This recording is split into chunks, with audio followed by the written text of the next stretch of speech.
I should have known better. Driving in the dead of night down a dark ribbon of asphalt is enough to put anyone to sleep. Add in the complete lack of scenery, unless of course you count endless rows of giant corn stalks that flank both sides of the road. I don't know how they make them grow that tall. Maybe they put something special in the fertilizer, but in any case, rows upon rows of corn with nary a break in sight for miles can make me go a special kind of crazy. That is, if I can keep my eyes open long enough. I wish there was some other way for me to get home at night, any other way, but there isn't. I live at the far end of the road, surrounded by cornfields. Going faster wasn't an option with the corn so close to the road. I had no warning if a suicidal deer jumped out in front of me, and believe me, I've had plenty of those. Fortunately, I kept my own personal speed limit of 40 miles per hour. It helped me to avoid making a fur hood ornament out of many a deer, not to mention the other creatures that seem to think they own the road. My car was a factor too. At this point, I'm not sure it would tolerate going much faster than 40. The engine light had gone on around a month ago, but I didn't have the time or money to get it to a garage. I just prayed every time I turned the key that it would start and get me home or to work, depending on what time of day or night it was. Those were the only places I went anymore, home and work. Occasionally, I'd stop after work and get some groceries, but that was it. When you worked at a factory like me, that seemed to think you were just another machine they could run as much as they wanted. Home and work was all your life consisted of. This night, I'd be especially glad to get home. My feet were killing me, and I was exhausted. I was due back at work in less than 12 hours and needed to get as much sleep as I could. Not that any of that was a rare occurrence. My feet were always killing me, and I was always exhausted, even on my days off. All I did was sleep, trying to catch up from a week of working 12-hour days. The corn seemed to be blurrier than usual tonight, and I caught my eyes going closed more than a few times. I woke up to the sound of metal grinding and lights flashing on my dashboard as the car lurched to a stop. There was no time to pull over. It grounded to a halt in the middle of the road. Futilely, I tried to start it a few times only to be rewarded by the sound of metal grinding against metal. "No, no, no," I said. "Please don't do this to me." It ignored my pleas. Closing my eyes, I turned the key one last time, praying for a miracle. The engine didn't even click. It was done. I smacked my head off the steering wheel in frustration, not doing any damage to the wheel, but starting me on a headache. The headlights were still lit, but just beyond their dying, dirty yellow glow, the overwhelming darkness closed in. Taking a moment to gather my thoughts, I realized I was at least 10 or more miles from home. My feet were still hurting from work, and even resting them as I sat in the car wasn't comfortable. I didn't relish the idea of walking, let alone for miles. It was a little after 3 in the morning. Even if I was able to afford AAA, no one was going to drive out here at this time of night. For a brief moment, I thought about sleeping in the car, but there was always the chance of being run over by one of the tractor trailers that hauled corn from the local farm that surrounded me. Dying in an accident because I was too stupid to get out of the road would be just my luck. I decided to avoid that scenario as much as I hated the thought I would have to walk. Grabbing my work bag and a flashlight out of the glove compartment, I turned on the hazard blinkers and got out of my car knowing it would be the last time. I only hope I would get some trade-in value for it when I went to buy a used car I couldn't afford, but with my luck, the dealership would probably charge me more to tow it than they would give me on a trade-in. Not bothering to look back, I turned on the flashlight and started walking. Pain shot through my feet and up my legs with every step. After 10 minutes, I couldn't take it anymore. I stopped and sat in the grass on the side of the road, digging through my work bag for the bottle of ibuprofen that I carried and used every day. Fortunately, there was enough water left in my bottle to wash 3 of the pills down. It took every ounce of my willpower to get up and start walking again. The pain hadn't gone away, it had gotten worse. I silently prayed that the medicine would kick in soon, trying to focus on something, anything other than my feet. My flashlight swept back and forth across the road, sometimes catching the edges of the cornfields. It wasn't supposed to be cold today. The temperature was in the lower 60s this afternoon, yet for some reason I caught a chill as I walked. I guess I hadn't planned on walking home tonight. It had been warm enough that I hadn't brought a jacket to work. Now I regret that decision. As if reading my mind, the wind kicked up, sending a gust my way, causing me to shiver. What's next? A rainstorm? I thought. I looked up into the pitch black sky with not a single star in sight, waiting for the impromptu shower that was sure to come. That was the way my luck was running. As I waited for the downpour, I trudged on, each step delivering pain. I wished there was a way to prove that the company was at fault, sue them, and retire, but I knew there was no proof. Others before me had gone through the same thing, and none of them had any proof either. They just slowly disappeared one by one. Management found some excuse to fire them, and since the company was such a large employer in the town, the fired person was also blacklisted. I know they say blacklists don't exist. Tell that to the people who were fired and weren't even given unemployment because the company didn't want to pay for it. So they bullied people into keeping their mouths shut. If only I could get another job, but the company was the highest paying around by a slim margin. That's why they built their factory in a depressed area, no competition, and no one could afford to take even a minor pay cut with the way insurance costs were, not to mention such frivolous things like food. As depressing as the thoughts were, they distracted me from the pain in my feet and legs as I walked down the road, hugging myself, trying to keep the flashlight pointed ahead, shivering from the wind. As my shaking hand made the light jump all around, I saw a set of eyes peek out of the cornfield ahead of me, then dart back in and disappear. At first, I thought it might have been a dog or cat, but it seemed too big to be either of those.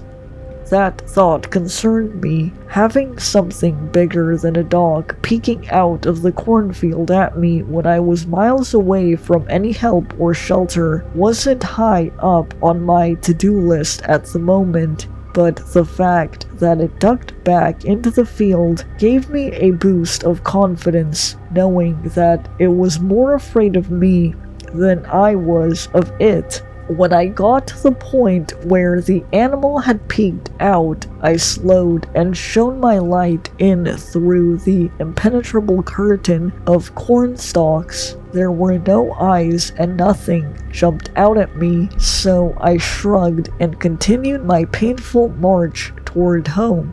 The wind whipping through the corn stalks sounded like a rainstorm. It made me feel even colder, if that was possible. 15 minutes later, I took another rest break. At least the wind was dying down. With literally miles to go before I sleep, I was taking comfort in anything I could. After my break, getting up was harder.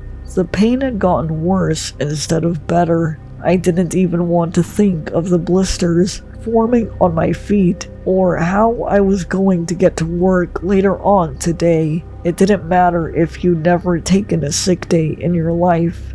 The company did everything they could to make you feel like a piece of crap for even attempting to call off. I truly believe if I went to work with a severed arm bleeding all over, they'd hand me a mop and tell me to get to work. As my hopelessness and bitterness fought over which felt more justified, I heard something behind me. It sounded like the cornstalks rustling, so I ignored it as the wind and kept walking. The next problem my mind decided to torture me with was my car. How was I going to get to work without a car? And how was I going to afford a car if I couldn't get to work? A wonderful conundrum I would have to solve later today. As I wrestled with that problem, I heard the cornstalks rustle again. I stopped and looked around. The wind had died down, and the air was still. None of the stalks were moving. In fact, it had become eerily quiet. I shone my flashlight into the corn, doing a slow turn to search for whatever had made the noise, but I didn't see anything. Not entirely satisfied, I turned and started walking again. It wasn't long before I heard the rustle. This time, I didn't stop, and neither did it. I went a little faster, so did the noise. I broke into a run, and the noise kept pace with me. I skidded to a stop, nearly stumbling. The noise in the cornfield stopped as well. There was no doubt about it. Something was following me. It was keeping pace with me. It was stalking me. I turned toward the field and shone my light into the wall of green. The wind was still, and there was no movement. I could feel the stillness. The chill I felt no longer had anything to do with the temperature. I wanted to see what was following me, but at the same time, I didn't want to know. Out here in the middle of nowhere, I was on my own and didn't like my chances fighting off a predator. There was nothing I could do about it. The closest thing I had to a weapon to defend myself was my flashlight, and I was sure that it wouldn't do much against a determined predator. For a fleeting moment, my mind thought, you know what, bring it on. At least, if something attacks and kills me, I won't have to deal with walking miles on feet that feel like razor blades are tearing them slowly to pieces. It's awesome to realize that your mind is actively trying to kill you with nothing left to do but walk. That's exactly what I did, trying my best to ignore the pain as well as the disturbing feeling in the back of my mind that I was being hunted. As soon as I started, the sound started beside me, I did my best to ignore it, shooting furtive glances into the cornfield now and then. Didn't have any results at first, but after a few minutes I noticed I could see something pale through the corn. It was walking next to me in the first row of corn, maybe trying to get a feel for what I was. Funny thing was, that's exactly what I was trying to do. Stopping and ripping open the layer of corn stalks was a last resort. I didn't want to spook this thing into attacking. For the time being, I began thinking of it as my walking buddy, my companion on a dark night with only a flashlight to keep me company. Thinking that helped me keep the fear at bay. I had no sooner thought it until a light appeared on the road in the distance. I watched with great curiosity as it came closer. It was moving fast and almost to me. Apparently, it didn't care if something jumped out in front of it. It was close enough now that I could see. It was a big rig truck. It must have been one of those that deliver corn from the farm. I waved my arms in the hopes of flagging it down and perhaps grabbing a ride home. The problem was, it was going in the opposite direction, and there weren't many places on this road where a big rig could turn around, even if it would. Waving my arms, I still stayed on the side of the road. If the driver didn't see me, or worse, didn't care, I didn't want to be found in the middle of the road days later as nothing more than an unidentifiable bloody lump of goo sitting in the middle of the road for crows to peck at. The truck was almost here. My arms waved furiously, but it didn't seem to be slowing down. Either the driver was having a hard time staying awake, as I often did on this road, or he was just ignoring me. It was so near, the headlights blinded me, and I had to hold my hands over my eyes. Just then, I felt something push the middle of my back so hard I lost my balance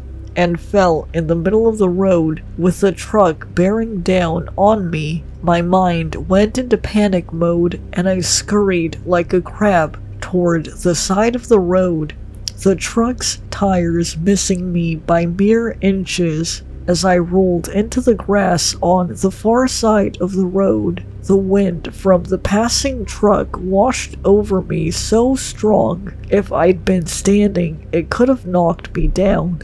I watched in shock as the truck continued on.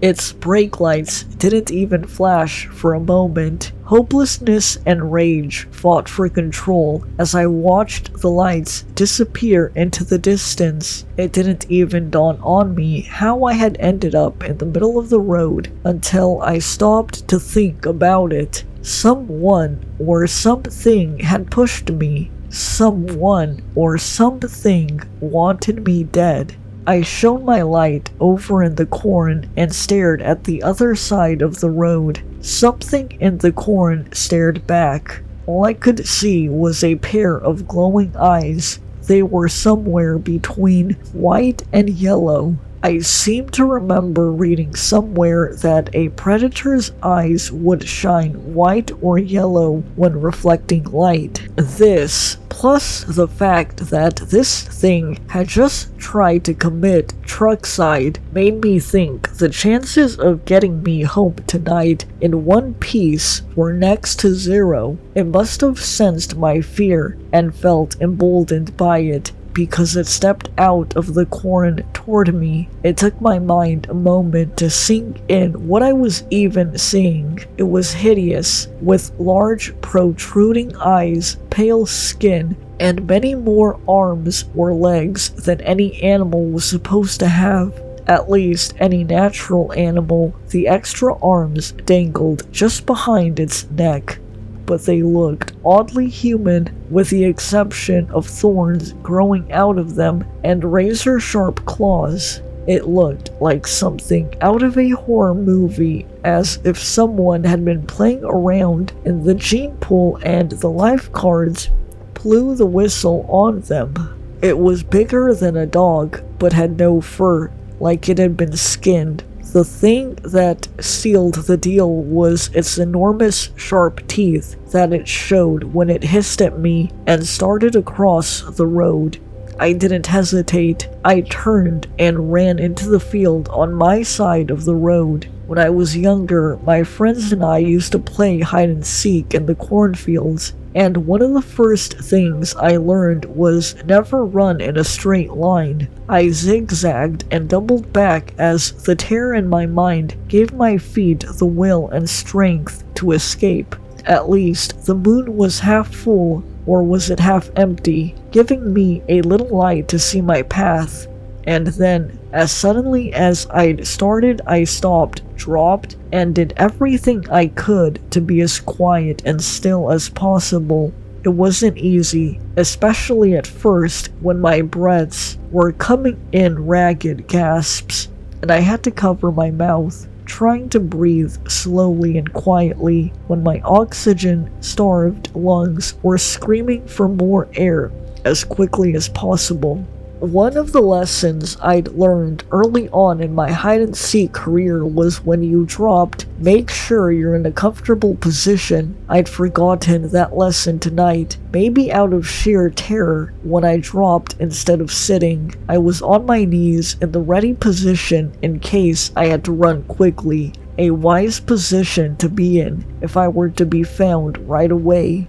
However, after 15 minutes of sitting on my knees, I'd realized my mistake. I was about to change position when I heard a soft rustling of cornstalks behind me. Every fiber of my being froze, and I stopped breathing.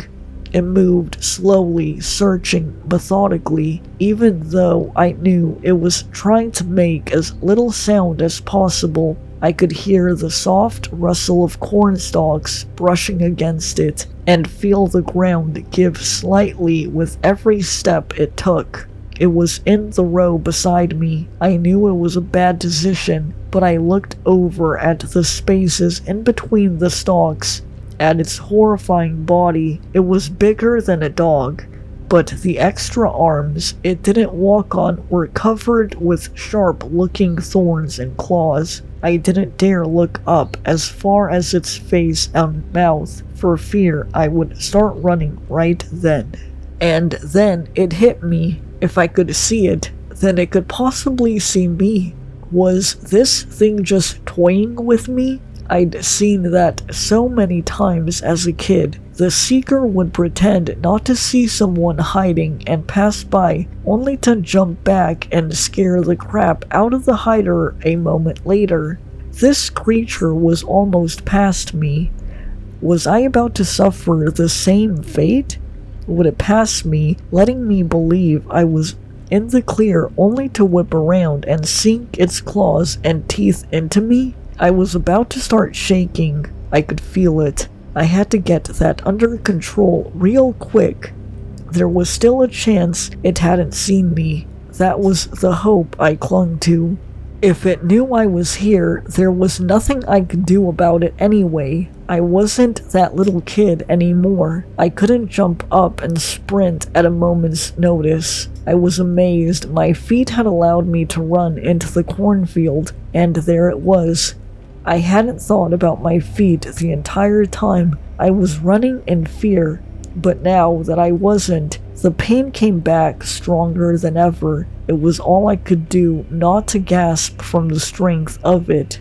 I imagined if this creature was chewing my foot off, it wouldn't have felt much worse. I winced and grimaced, but did all I could not to move or make any sound. Closing my eyes, I focused on anything I could except the pain, in a vain effort to make it go away, or at least abate. It was a few minutes until it began to subside.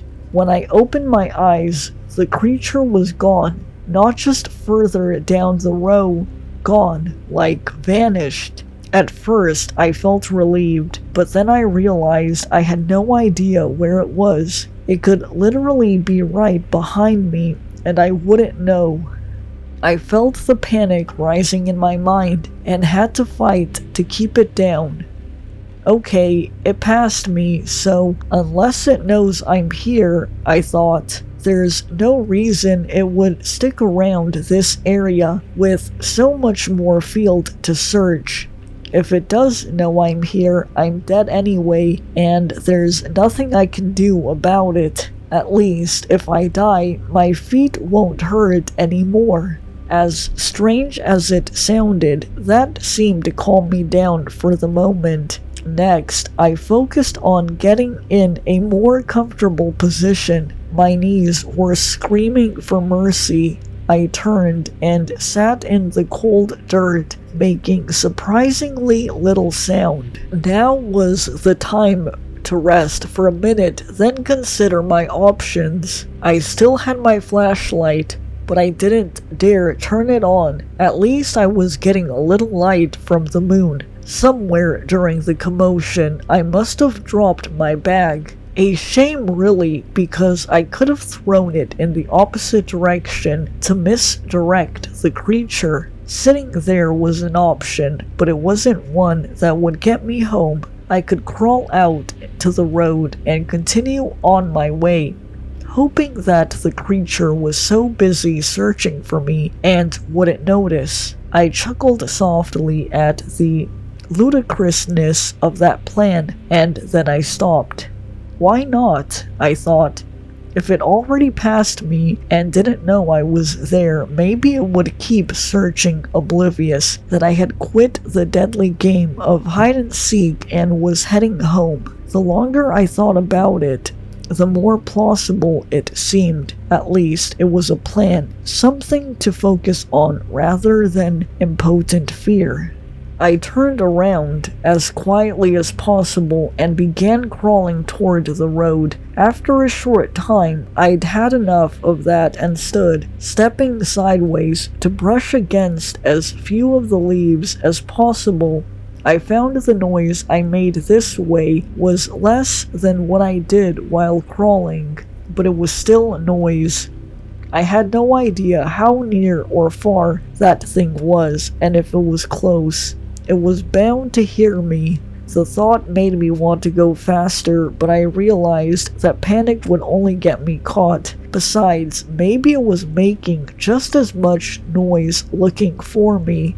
As I comforted myself with that thought, I felt the first raindrop hit my cheek. Looking up, I watched the moon disappear behind rain clouds, and with it went my light. At this point, it didn't matter. I was in a row that was heading toward the road, hopefully, and once I stepped out onto the road, I could use my flashlight again, covering it up and only allowing a sliver of light to escape at a time.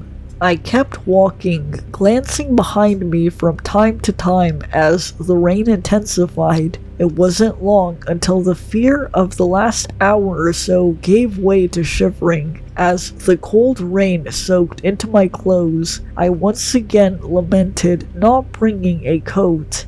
All I could see were a few cornstalks in front of me. The storm had robbed me of even the little light the moon had provided. The rain pounded harder so that I could barely hear myself walking. I took the opportunity to walk faster when suddenly the cornstalks disappeared. It happened so fast I nearly lost my balance and fell face first onto the road. I had made it out of the field. I felt like whooping and hollering, but that would just tell the monster where I was. Instead, I turned my flashlight on and covered it with my hand. Looking left and right, I remembered which side of the road I was on and turned left to start for home again. I breathed a silent prayer that the thing would stay lost in the field until I was home in bed, asleep. The rain was coming down in sheets, but I trudged on through it. The monster chasing me took away any thought of rest breaks. The next time I sat down would be in my living room. I limped on through the rain, pain shooting through my feet, but I didn't care. I wondered if I would make it all the way home. It had to be at least 6 or 7 miles away, through the pouring rain, with a homicidal monster hunting me. I never thought all that would happen when I left for work this morning. As I pondered my survival, the rain in front of me began to glow. I stopped and watched as a shadowy figure rose out of the pavement. What now? I thought. Have I entered the freaking Twilight Zone? Staring at this growing apparition, I suddenly realized it was my shadow. I whipped around and saw a truck barreling down the road toward me. It could be my salvation or my doom. I aimed my light at the driver's side windshield and prayed for the best. For one long moment, nothing changed. The truck kept coming just as fast as ever. Then, miracle of miracles, I heard it slow with the Jake brake and eventually come to a stop beside me. The driver's side window came down and a large woman stuck her head out through it. "Are you nuts?" she screamed. "You trying to get yourself killed?" "No, ma'am, my car broke down," I called back. "I was just trying to get home." She shook her head. "Where's home?" I pointed in the direction she was headed and said, "Around 7 miles that way." She looked at me as I stood in the pouring rain, and for an instant I thought she would roll up her window and leave me standing there. Of all the terrors I'd dealt with tonight, that would be the worst. "All right, get in," she said, nodding toward the passenger side. I ran around and climbed up into the cab, profusely apologizing for getting her seat wet. "It's a company truck," she said. "It don't matter to me." She put the truck in gear, and it slowly started forward as I leaned back in the seat and closed my eyes. "Was that your car back there in the middle of the road?" she said. "Yes, ma'am," I said. She looked at her odometer. "Well, you walked around 4 miles so far," she said. I nodded as we picked up speed. Glancing in the side mirror, I saw something running down the road after us, but losing ground quickly. I knew I had escaped death by a margin of a minute. Sighing deeply, I swore to never walk this road again. Even if I broke down, I would sit in the car and wait for someone to come by. We passed the large farm that I knew was her destination, and stopped 2 miles later when we got to my house. It was the only one at the end of a cul-de-sac. The realtor told me they were going to tear it down because the housing development it was supposed to start never happened. The company had gone out of business before they could build anything other than the model house. It had sat empty for years, falling into disrepair. Instead of tearing it down, they rented it to me after doing just enough to make it livable. "Is this it?" she said, turning part way through and stopping. "Home sweet home," I said. "Thank you very much. You're a literal lifesaver." She looked at me with a question in her eyes, but I was already climbing out of the cab and closing the door. I ran to the front door, dodging raindrops, as I dug out my keys and unlocked it. Closing and locking the door behind me was the best feeling I'd had in a long time. I painfully pulled off my shoes and left them on the mat beside the door, then went to the laundry room and stripped off my wet clothes.